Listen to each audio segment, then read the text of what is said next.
Aman, aman. All right, beloved. Happy Wednesday. Happy Wednesday. Another week that the Most High has kept us. We want to give honor to the Lord God of heaven, the great God that keepeth covenants and mercies for them that love him and observe his commandments. And then to his son, who we refer to as Yahweh Shai, who is our King and exalted to be our Prince and Savior for us, an apostle and a high priest of our profession, whom the Father used to reconcile us back to himself. So we thank God for his son. And then everybody that's with us, your elder, mother, brother, sister, children, even those online, we thank God for each and every one of you, as the scripture says, the partakers of the heavenly calling. All right, beloved, we are going to go to Tobit chapter 2. All right. Tobit chapter 2. Read chapter 1 last week. So if you didn't catch that, you can just go on to YouTube and look at last week's for chapter 1. We're going to start at chapter 2. We're going to try to do 2 and 3 because it's a short chapter. Always, if you're online and you got precepts, you can bring them out. Okay. My screen. All right. Tobit chapter 2. Tobit chapter 2. Brother Kai, I know you're not on mute. You're not reading. You can't read today, right? Yeah, I can read. Oh, you can't. Oh, okay. So, all right. So we'll start at Tobit chapter 2. We'll start at Tobit chapter 2, and we'll start at verse 1. Tobit chapter 2 and verse 1. And I apologize now if my son it's a little loud. All right, brother. Whenever you're ready. Okay.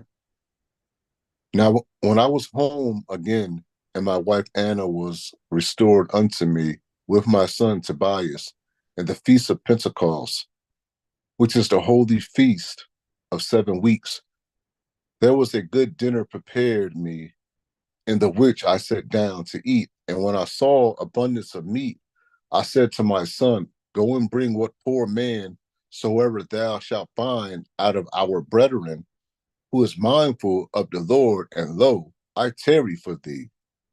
All right, I'm gonna stop there. So, once again, this Tobit, remember, he was in captivity. He is of anybody remember what tribe he was from? It's in chapter 1. Chapter 1 and verse 1. All right. So he's from the tribe of Naphtali. All right. Mm-hmm. Naphtali. That is one of the tribes. Okay. So he already established in chapter 1 that, because him and his forefathers were rebellious, well, not particularly him, but his forefathers were rebellious. That's why he's in that state. And that's why he's in captivity. All right. You see our forefathers that, truly want to do righteous, they would admit and, say and be honest, listen, I'm in this predicament because what I did or what the decision my forefather did. Okay. Same thing with us today. And my wife Anna was restored unto me, all right, with my son Tobias. All right. So Tobit had a son Tobias. He will kind of you start hearing some things about him later on, what is dealing with him. In the feast of Pentecost. All right. Go to Leviticus 23 and you can find the feast of Pentecost. Won't go to it today. And remember, that's the one that after Passover, you count those weeks, right? Those 7 Sabbaths. All right. So this is why they're referring to as the Holy Feast of 7 weeks. All right. But it's 7 weeks and a day. Okay. Remember, Penta, 5, 50. All right. 7 weeks, 49 plus 150. All right. So they call it the Holy Feast of the 7 weeks. There was a good dinner prepared me in which I sat down to eat. So we know we eat. All right. To feast day. So they're eating as well. All right. So listen what he said, verse 2. And when I saw abundance of meat, I said to my son, go and bring what poor man soever thou shalt find out of our brethren. Okay. So if you find somebody that's in need, maybe they're not doing they didn't have enough to, do the feast of their own or whatever. He's saying, you go out, son, and grab somebody and bring them in and let them join our feast. That's of our people. That's what he's saying, the brethren. All right. Who is mindful of the Lord, and lo, I tarry for thee. All right. So somebody, we're going to understand it, grabbing somebody, but also somebody that also is following the ways of God. All right. Because you got some brother, remember the tribes, you got some people that's like, I ain't dealing with God. No, I've denounced that. I'm separated from that. You don't force them to try to feast with you really with this, because this is supposed to be a feast of the Lord. It's supposed to be what? A holy convocation. If they don't desire our God, why would you want them? Why would they be part of it? Okay. So you don't have to be 100% righteous to be in the feast, even though that would be the ideal thing. You want to be righteous. However, if you are seeking and you acknowledge that that's your God and all that stuff, you're supposed to what? Gather in those days. Okay. So this is where holy people are supposed to gather. So he's just being hospitable and thinking about brothers and sisters. This is why I say the Most High, this is the intent behind the law, showing love and everything. All right. Maybe one of my brothers and sisters, they desire to do it, but they just don't have the means to it. Well, we got food and everything. Invite them over. All right. Celebrate, honor our God together. Right. So we see in a little bit of the heart that is connected with Tobit. All right. He was thinking about others. He wasn't selfish. Right? All right. Verse 3. Verse 3. But he came again and said, Father, one of our nation is strangled and is cast out in the marketplace. Then before I had tasted of any meat, I started up and took up him into a room until the going down of the sun. Then I returned and washed myself and ate my meat in heaviness, remembering that prophecy of Amos, as he said, your feast shall be turned into mourning, and all your mirth into lamentation. All right. So we look at this, right? He came again and said, Father, one of our nation is strangled. All right. He was killed. And what happened? He was cast out of the marketplace. All right. So before he started eating, where he started indulging in it, right? He took the person up into a room until the going down of the sun. Okay. We're going to see a little more detail about that, I think, as we move forward. Or did we touch that last week about what's happening? I think last week you might have been touching about chapter 1 about how they were killing. All right, in captivity, so killing and stuff would happen often. And then once again, let me hold over. Then I returned and washed myself and ate my meat and heaviness. So remember, you have to wash yourself. There's cleanliness laws. I'll go to one that maybe a little bit talking about that as well. All right. But once again, this is one in Amos. Listen what he's referencing. Remember the prophecy of Amos, as he said, your feast shall be turned into mourning and all your mirth into lamentations. Is that the Amos 3? Amos 8 and 10. Okay. All right. I'll mix it up. All right. So let's just see where he's quoting it from. What's that famous? Something in Amos 3, I feel like it ain't that one. I believe so. There's something there that I quote from it. I don't know why Yeah. that's on my mind. All right. You said 8 and what verse? 10. 8 and 10. All right. All right. So, yeah, just give me 8 and 10 for us. Okay. And I will turn your feast into mourning, and all your songs into lamentation. And I will bring up sackcloth upon all loins and baldness upon every head. And I will make it as the mourning of an only son, and the end thereof as a bitter day. All right. So he's referring to the feast into mourning. This is not talking about, because people say, this is when Christ came. This is what he's basically showing is going to be destroyed. That's not what this is dealing with. All right. Mm-hmm. I will turn your feast into mourning because what? Feast is supposed to be a joyous occasion. All right. Mm-hmm.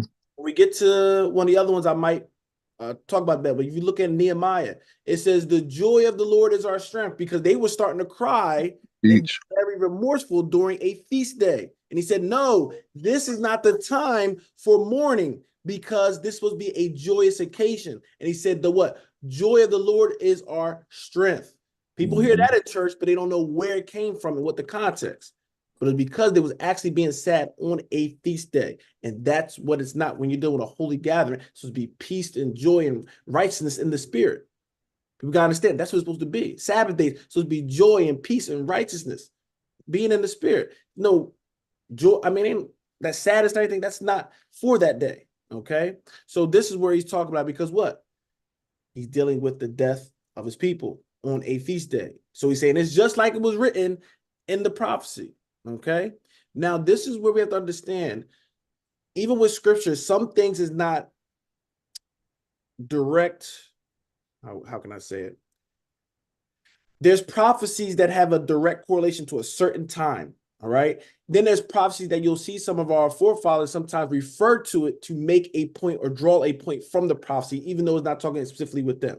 Okay. So somebody saying, oh, that's used out of context. He's referring to the point of, listen, Most High talking about, feast being turned into mourning. This is the same spirit I'm feeling now with what? Death of my brother. Because it's supposed to be a joyous occasion and I'm mourning. Okay. All right.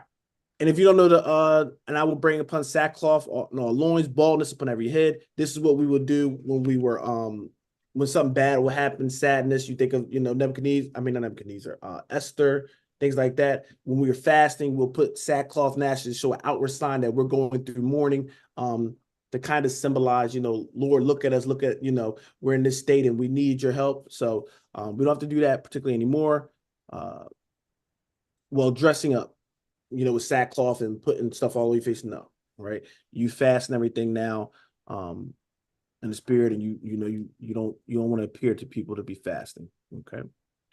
All right. So he remembered the prophecy, all right, about how the feast would be there. Therefore I wept. And did you read verse 7, right? Or no? Let me see. No. Okay. All right. I'm going ahead. 7 through 9. Okay. Let me go back to him. Okay.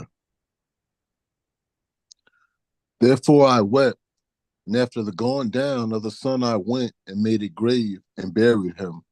But my neighbors mocked me and said, this man is not yet afraid to be put to death for this matter, who fled away, and yet, lo, he burieth the dead again.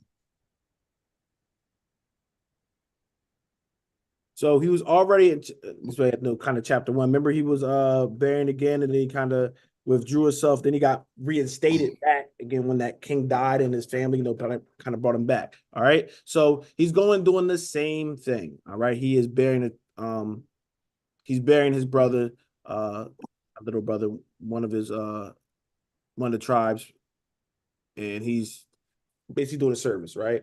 It's a honorable thing, be definitely there to be in the ground, not just laying on the street like They look at it as like it's like a slain animal. You just killing and it's nobody worrying about that. It's fine, dead bodies just there. No, he's trying to give them an honorable way and trying to give them a proper burial. Okay, so he's trying to show honor. Once again, thinking about his brother and his sisters. Okay, and looking how he's going to treat them, because if he was in that predicament, or his child or family was in that predicament, he would want somebody to do that for them, right? So you see how he's showing that love for them. That's the same thing with us. We're supposed to see each other all like family. Okay, what you want done for you, you do to others. All right, that's what love is about. All right. So he waited till the sun went down. All right, and then he made the grave, and what neighbors and things start mocking him. And once again, referring back, you have to go back to that chapter 1 to see that point. All right. You read verse 9? No. All right. Read verse 9, and I'm going to take us to Numbers. The same night also I returned from the burial and slept by the wall of my courtyard, being polluted, and my face was uncovered. Right. And I knew not that there was sparrows in the wall. And my eyes being open, the sparrows muted warm dung into my eyes. And a whiteness came in my eyes. And I went to the physicians, but they helped me not. Moreover, Archias did nourish me until I went into Elamis. So I want to get referred to being polluted. All right. I returned to the burial and slept by the wall of my courtyard, and being polluted, and my face was uncovered. All right. So it's saying polluted. You can replace that with like defiled or whatever. And he's just referring to because we have the cleanliness that we deal with dead bodies. Okay. So I'm just going to show you in Numbers 19. And let's go.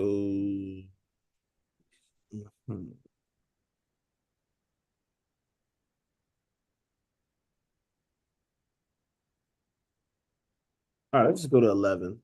There's more to it, dealing with certain things you touch and all this stuff, but we just go to 11. But if you want to go real detail, you can look at kind of read the chapter. Numbers 19, Numbers chapter 19. Numbers chapter 19. We want to go to verse 11. Numbers chapter 19, and we want to go to verse 11. He that toucheth the dead body of any man shall be unclean 7 days. You keep He going. that toucheth, he shall purify himself with it on the 3rd day, and on the 7th day he shall be clean. But if he purify not himself the 3rd day, then the 7th day he shall not be clean. So it was laws to how you deal with it. Remember, unclean does not mean you're in sin. All right. I want to make sure people got that. Unclean does not make you in sin. Because people push that. No, you have to understand the context of unclean and sin. Now, what you do when you unclean can now put you particularly in sin. All right. Why you have to understand it? Easy cure. Women, that time of the month, you will be unclean. All right. To do certain things. I'm not gonna go fullness of it, but that mean women, there'll be no way to escape it. Y'all just gonna be in sin a couple days every month, right? No, right? So unclean does not mean sin. You have to look at the context of what it's dealing with. All right. So touching the dead body does not put you in sin. Read 13 and 14, then let's kind of get out of here. Whosoever toucheth the dead body of any man that is dead, and purified not himself, defileth the tabernacle of Yahweh, and that soul shall be cut off from Israel. Because the water of separation was not sprinkled upon him, he shall be unclean. His uncleanness is yet upon him. This is the law when a man dieth in a tent. All that come into the tent and all that is in the tent shall be unclean 7 days. All right. So yeah, so if you went and somebody died, usually the dying house and everything, you'll go and people will visit and everything. And if you went in there in that tent, you become unclean. All right. And a lot of these things is we can understand now is dealing with just not spreading things as well. Right. You see the Most High, he does little things like quarantines with these laws and stuff like that. So things is not spread out breakouts throughout the nation. All right. Same thing, COVID, the thing was spreading. Think about if there were no laws when something happening, people just going everywhere. It's like, no, he made certain laws with certain things. All right, this is probably contagious, probably get people sick. All right, you separate, you do this. All right. You basically need a little timeout. You're not in sin, you're just in a little timeout. Now, if there's laws where you're supposed to be, here and not, going to the temple, that's when you're unclean. That's when you're going and offering stuff in the temple. Right now, if you go and do that while you're in your unclean, now that's an issue. Okay, now you're in sin. Okay, so there's laws when you're in certain predicaments and what you're supposed to do. You got to make sure you do it according to the law. Okay. All right, let's go back to Tobit. All right, and so this is what he was dealing with. We say him being polluted. Okay, he wasn't in sin for burying his brother. All right, and then now it was a sparrow, and like the sparrow pooped, right? The dung hit his eyes, and whiteness came in it. And when you see the movies, usually when somebody's like blind, you see their eyes like kind of like white, right? They got kind of color. So this is just describing that. All right. Anybody that's a physician might know a little more, but this is what he's experienced, and he's trying to get help. So he went to the physician. He's saying they didn't help. All right, was able to do nothing. All right, let's finish this up. Finish this chapter up.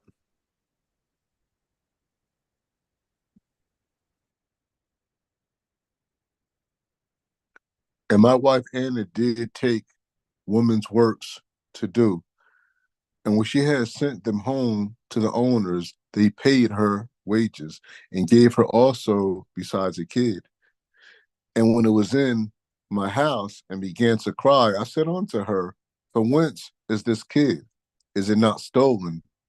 Render it to the owners, for it is not lawful to eat anything that is stolen.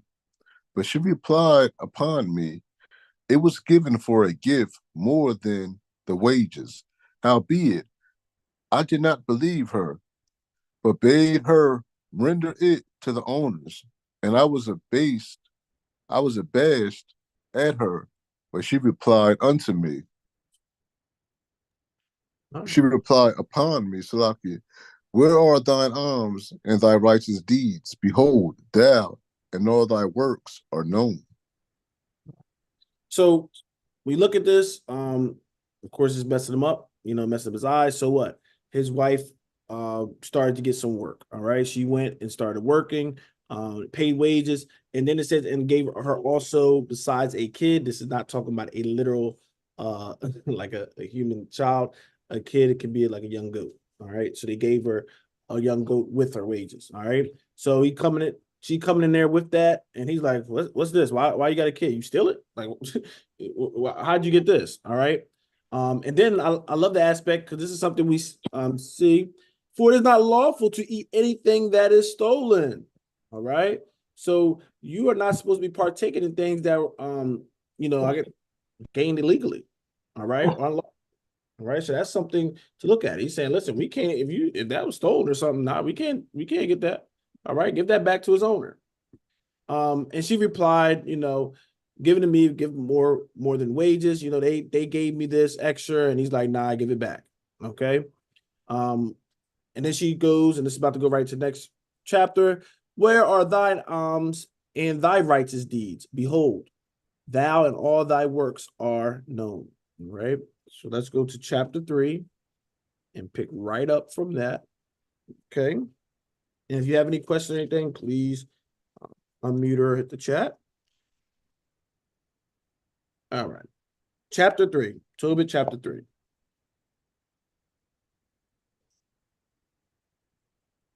Then I, being grieved, did weep, and in my sorrow prayed, saying, O Lord, thou art just, and all thy works and all thy ways are mercy and truth, and thou judgest truly and justly forever.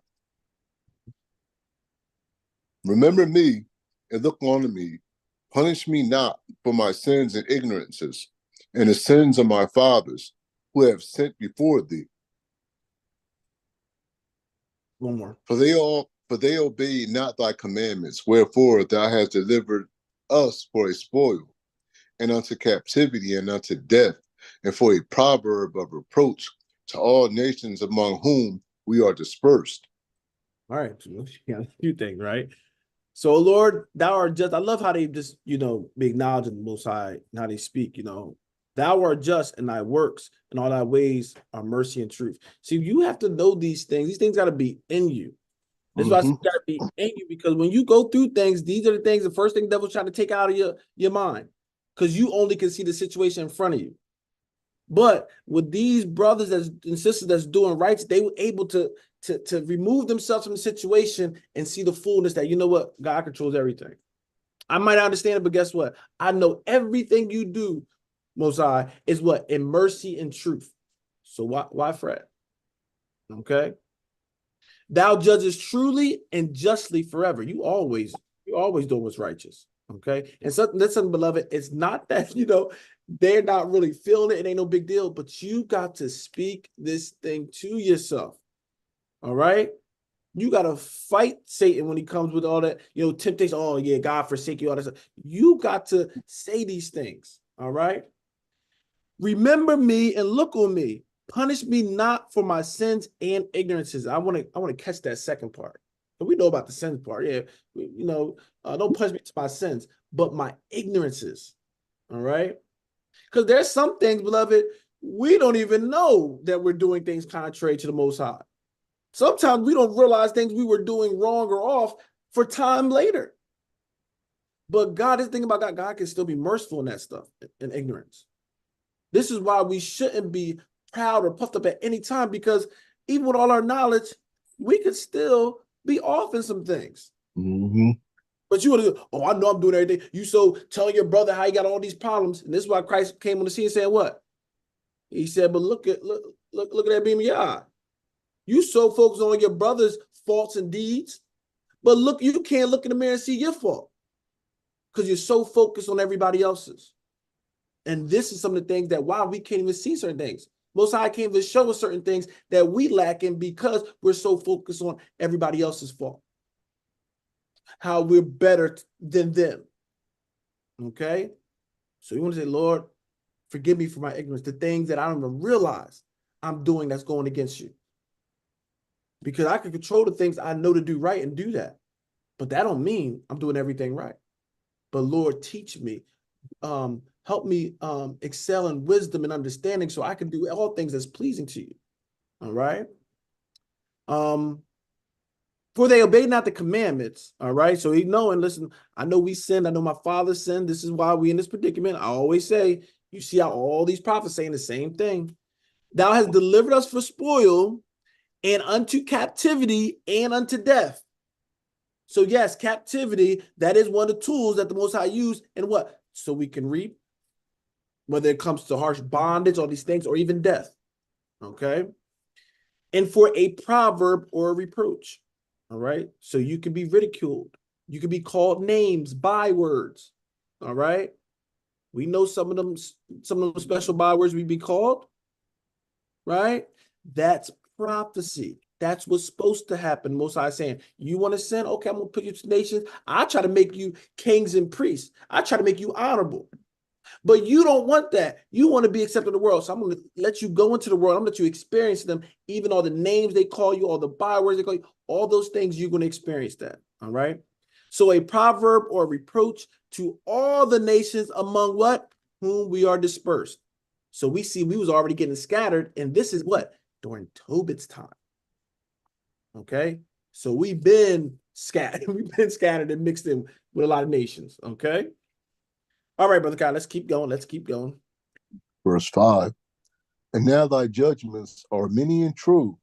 Deal with me according to my sins and my fathers, because we have not kept thy commandments, neither have we walked in truth before thee. Now therefore deal with me as seemeth best unto thee, and command my spirit to be taken from me, that I may be dissolved and become earth.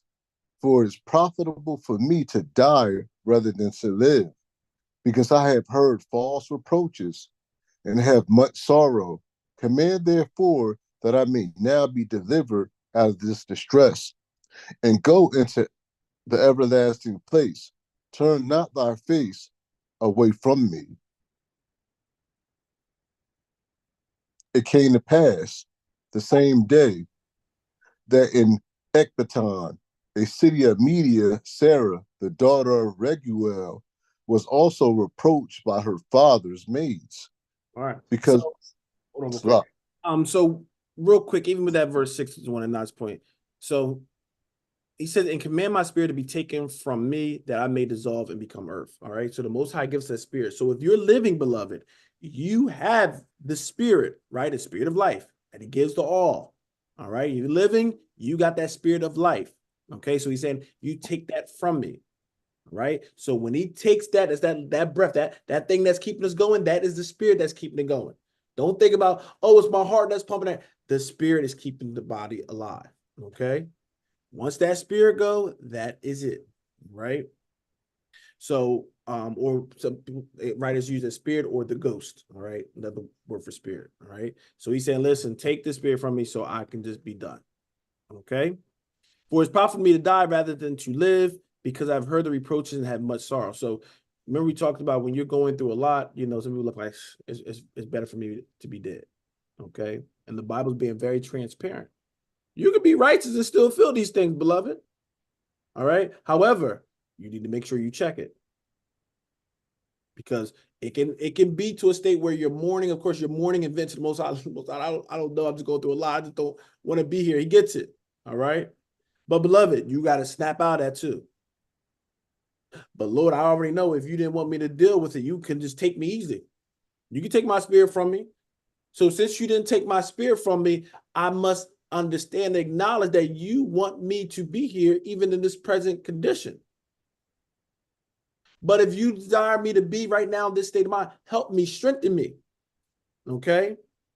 The Most High ain't always going, I'm just going, once you go through something, let me just take the spirit, let them die, and that be it. No. All right? He wants to what? Try us. He wants to prove us. Okay?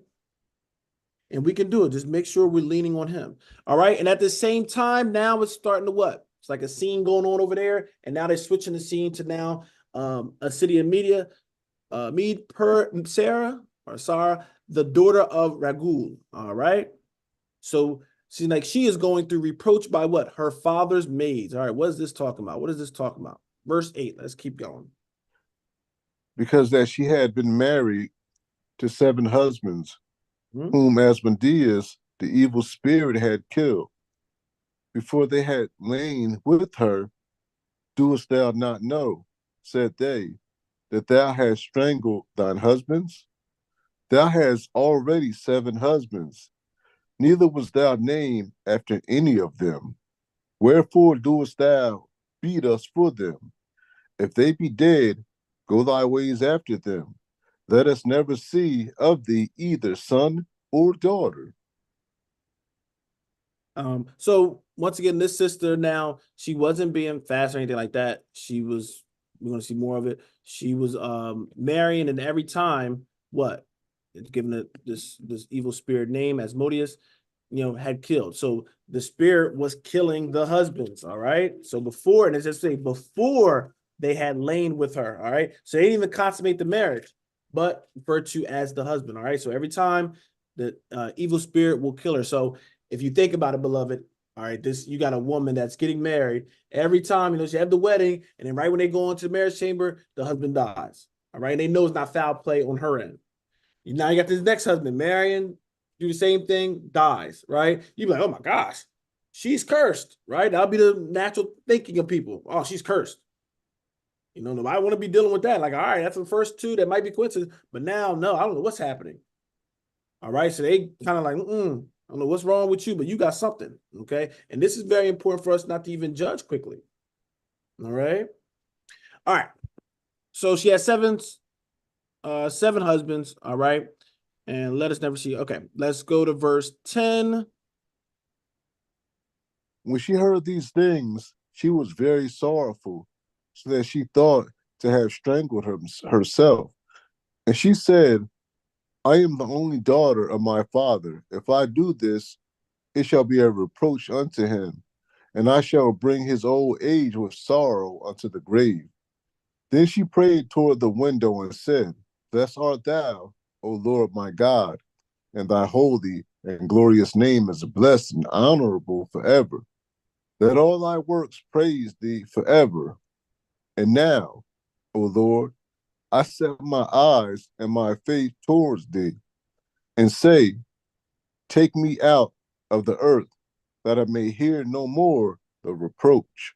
All right, let me stop there. So we see this, and once again, this is sometimes the battle, and you're going through things. Satan wants you to what? End it. He wants you to end it. Okay. And a lot of these things, when we read these stories, but even with these righteous people, if you ended the story at a certain time, it changed the whole testimony, right? Changed the whole praise and how we look at certain people. Because a lot of our forefathers had a big boo-boo, right? Take David right after he killed Bathsheba. What about it ended there? What about we got Abraham? This, if we can go down the line, okay? So always want to make sure, beloved, if that spirit come upon you, all right, you got to resist it, all right? Because that's the spirit of Hasatan trying to get you. That's the spirit of Satan. So you got to what? Resist it, all right? Sometimes you might have to cry. That's all right. Cry. If you need to talk to anybody, talk. All right? Nobody. I don't want nobody feeling like if they're going to do something like that, they are by themselves. You are not by yourself. Okay? You can reach out. I'm available. Some brothers and sisters might be available, but we're going to make sure you're available. Nobody. When nobody feel like, oh, I've been lonely, I feel like it's just me. No. That's what Satan wants you to isolate, make you feel like it's just you and nobody will care. No, I will care. If you think nobody, I will care. All right. It will break my heart if anybody did that. Okay. So we sometimes, because sometimes like, oh, nobody, no. If just little old me, think about little old me. Okay. I don't care what you did. I don't care how much pressure came to it. Don't do that, beloved. Okay. All right, so we go to it, and I love, like I said, I still love that the scriptures are so transparent. All right, and not just giving us a false thing like, oh, we never go through it even. No, right? She's going through it, and this was her hope. All right. She said, I am the only daughter of my father. And if I do this, it shall be a reproach unto him. And I shall bring his old age with sorrow unto the grave. She's like, man, if I do this, it's gonna look bad on him. Because the living got to deal with it. You're dead, yes, you will escape it. You know, it's like you go to that sleep. But the living, the people left behind, has to deal with that. Okay? So she's thinking about her father saying, you know, I can't do that. And then the sorrow of me dying, that's going to put him into a grave, right? Because sorrow, it destroys the body. All right. So, beloved, once again, always, you know, find your why. That's a good thing to find your why. Why? Why am I holding out? Why am I pushing? Why am I going through these things? Your why got to be greater than that, you know, that giving up. Just the knowing, you know what, I want to be pleasing to the Most High. This time, that thing came across my mind like, this is too much. I don't know. This is too much. It's want to be done. Because you just want the pain to be done, right? Mm-hmm. But I'm telling you, if you mean to do well, beloved, that spirit, if you mean it, just a little absent, a little glimmer of light, and you just got to hold on to it, that spirit will talk to you. And some of y'all probably experienced that, when you thought it was just all over, it was all done. And that spirit just gave you something to grab hold to. Something you cared about, something you cherished to just hold on and just go another day. See, some of us feel fine, so we forget about those things. But that was what? The Holy Spirit coming and giving you something, comforting you. What does it say? It's a comforter. A comforter is real important when you want to give up, right? But it gave you something to hold on to. And for this one, she had a loving father, right? She had a father that she thought about. So the spirit came in the form of a father. For you, it might be a mother. It might be your children. It might be your church family, okay? Whatever it is, just hold on to it. And strength will happen, all right? Strength will come. All right, Brother Kai, we are at verse, the earth that I have 14. Okay, so now she's gonna she's still praying, all right, and she's still the same thing. Listen, I'm just taking me out of earth. I don't want to hear nothing else. I don't want to deal with nothing else. Okay, and that's, you know, our fleshly nature that don't want to deal with pain. No, nobody just loves pain. Okay, all right, let's listen to this carefully. All right, verse 14. Thou knowest, Lord, that I am pure from all sin with man, and that I never polluted my name, nor the name of my father in the land of my captivity. I am the only daughter of my father, neither have he any child to be his heir, neither any near kinsman, nor any son of his alive, to whom I may keep myself for a wife. My 7 husbands are already dead, and why should I live? But if it please not thee that I should die, command some regard to be had of me, and pity taken of me, that I hear no more reproach. So the prayers of them both were heard before the majesty of the great God. All right, listen to And what you're saying, beloved. Right, some of this stuff is in here for a reason, because what, you can come to the Most High, not no cockiness, not no demanding stuff, but saying, you know what, what's going on? All right. And Job had the same kind of experience. We'll get to the story of Job one of these days. There's some stuff that a lot of us don't realize with him. Okay. But you can get into this mode and saying, Lord, what's going on? When you're doing all you can and things happening, Lord, it's all right to ask, you know, can I get an understanding of what's going on? Am I doing something wrong? Are you trying to get my attention? Is this something from the past that I'm like, what's going on. And that's appropriate if you're trying to ask for information like piecewise. Like, I'm just trying to make sense of this. Okay. So she's going like, listen, I didn't pollute your name, because this will make sense. If I polluted your name, right? Name my father in the land of my captivity. I wasn't being blasphemous. I wasn't being buck wild. Even though I'm in captivity, I wasn't doing things bad.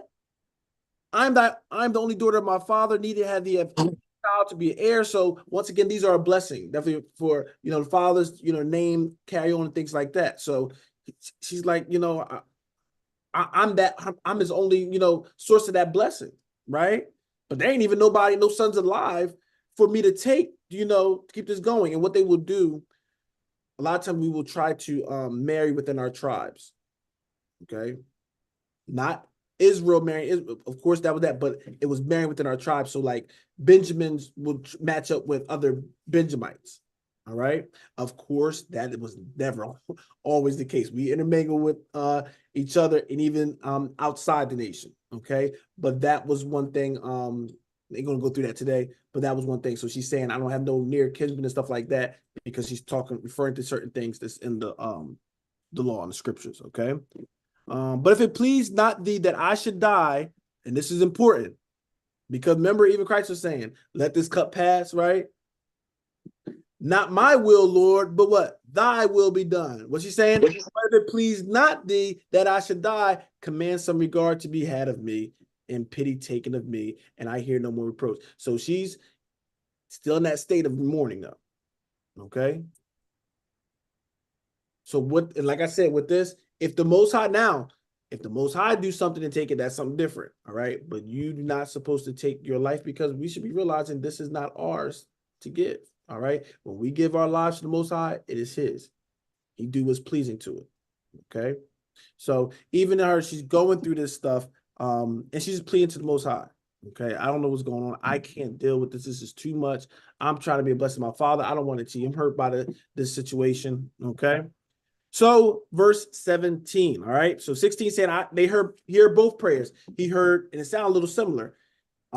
He's hearing her prayer right here, and also who's the other person? Tobit's prayer, okay? Further up in the chapter. And remember, I was telling y'all a few weeks ago, I say, listen, you have to wait on the Most High and trust him, because the Most High is usually doing 2, 3, 4, 5, 6, 7, 100 things. There's 100 pieces have to be moved, but they have to be moved at a certain time. So sometimes like, oh my God, but why am I going through for so long? Because he's probably moving another piece from somewhere else. And I'm telling you, if you can just wait for it to get in his right position, you'll be like, I'm glad I waited. Because if you did something out of time, you'd be like, it makes a mess. You'd be like, oh my God, why? You have to wait, because he's doing multiple things at once. And he's making it all come together for good. And you see he's working here and over there. Okay? So one thing to look at and just to consider, beloved, just consider it. Okay? We don't know. That's why he's saying, my ways are not your ways. We can't even calculate all the things the Most High doing. He's handing out punishments, blessings. He's doing all simultaneously. Okay? But he hear both of their prayers. All right? He's saying, I know what y'all doing. Okay? And when we get further on, we're going to see why they were dying too. This is all for the glory of the Most High. Okay? All right, Brother Kai, give us the last verse. And Raphael was sent to heal them both, that is, to scale away the whiteness of Tobit's eyes, and to give Sarah, the daughter of Raguel, for a wife to Tobias, the son of Tobit, and to bind Asmodotus, the evil spirit, because she belonged to Tobias by right of inheritance. The self-same time came Tobit home and entered into his house. And Sarah, the daughter of Raguel, came down from her upper chamber. And what we see, he's saying, nah, I'm reserving Sarah, daughter of Raguel. See, this is something we'll think about. Sometimes the Most High is reserving us, and we ready to jump into something that he ain't had for you. But he's reserving. Sometimes we can't see it. Sometimes we so impatient, we don't understand it. We over there ready to talk about the Most High. He ain't this. He don't see me crying. He don't see what I'm going through. And he's over there just like, daughter or brother, I'm trying to reserve you for who I got for you. Mm-hmm. Got this blessing over here for you, but you got to wait for it because I'm shaping it over here. All right. So he's working and working over there. All right. But he said, you know, I got you set apart for somebody, right? I hear you crying. And this is one thing to think about. She could have got with one of the other husbands and it would have been a problem. And then she would have been what? Crying to the Most High. Lord, I'm ready to be done because this guy is just, oh my God, anybody but him. See? You see how the Most High trying to preserve us from certain things? Because we don't know. We only see it right now. But the Most High has the advantage of seeing what? The future. All right? So if you crying out to the Most High, you praying to the Most High, I want to serve you, I want to do things that's right and everything, then trust his process. All right? Certain things he is putting in your life because he has something for your life, and you have to have certain tools and certain individuals in there for you to do what's right for him. And sometimes we will choose the wrong things. And well, I want this. The Lord, like, you got to let that go because that's not going to get you to the spot. I need you over here. But you're like, but I want it. Right? Like, no, you got to let that go because I got something for you over here. So trust the Most High. All right? Believe in him. If something's gone and you're doing what's right, the Most High just let it off from you. All right? You don't have to force it. You don't got to. The Most High is going to bring what you need to do the job. Okay? If you feel like you got to do something wicked or backhanded it, then it ain't from the Most High. He ain't going to work that way. Okay? So it's just something for us to be encouraged, beloved. All right? And he had to bring, we see what? They don't always name the angels, but Raphael's in there. Okay? And dealing with they call them the archangels. All right. So they'll give their names in there. All right. So he has to come because, of course, they're dealing with an evil spirit. And as quiet as it's kept, you ain't just beating up an evil spirit. All right. I know people saying, oh, I can, you said, Pastor, I can put the devil, I can put that spirit in a chokehold and everything. No, you cannot. All right. You do those things. It's a spirit. Okay. But the Most High can send his spirits down to help and assist. All right?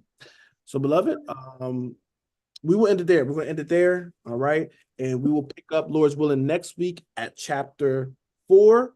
All right. I don't know if we're going to do 4 and 5. We will see how time permits and what the Most High has for us. Right? So we